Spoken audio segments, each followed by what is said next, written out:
All right, let's take a look at this other part here. Talks about mistranslations. Misreported other key facts about the birth of Jesus. Christians claim that Jesus was born of a virgin, and this claim. Who is this lady? Francesca Soropolio, whatever it is. University of Exeter. Okay. It's fine. Which basically means a woman who is of marriageable age. But when you translate the Hebrew into Greek, it becomes virgin.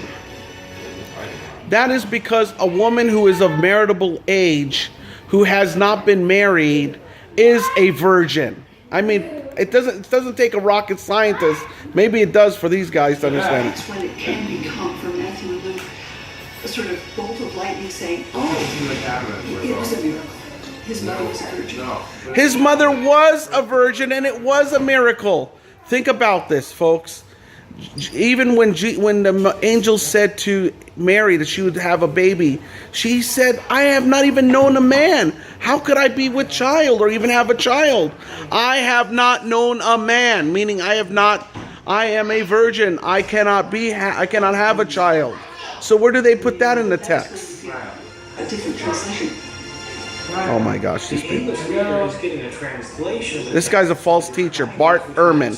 I challenge you, Professor of Bible Study. Give me a break.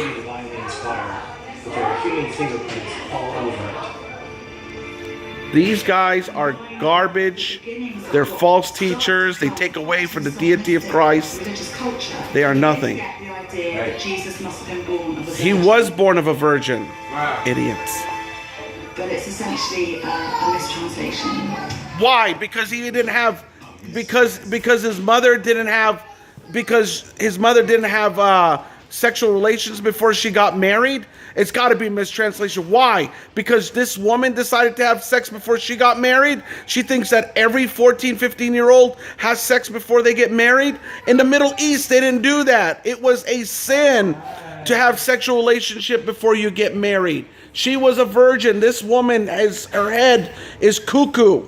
These people have no idea what they're talking about. False teachers and false preachers. Damn people. Is it possible that the stories of Jesus, like many other Bible stories, have been told and retold, translated and retranslated so many times that their historical accuracy has become muddled, lost to time? No, because we have the original text. We have texts that date way back. There's something that these people need to understand, and that is when they say that the Bible or the New Testament was not written until 300 AD are crazy. It was put together much after they were written. The Apostle Paul writes in 1 Corinthians chapter 11, when he talks about the communion, he says, and Jesus at the Last Supper took bread and said, take, eat. This is my body, which is broken for you. Do this in remembrance of me. Obviously, the only way the Apostle Paul could have known this happened is if he had writings that showed the gospel of Jesus Christ. So these people who say that the gospel was not written until after 70 AD are cuckoo. They're cuckoo. The Apostle Paul already had the writings in his hands. That's how he preached the gospel. That's how he even said in 1 Corinthians chapter 11 and other things that Jesus spoke that were written. He has the gospels in his hands.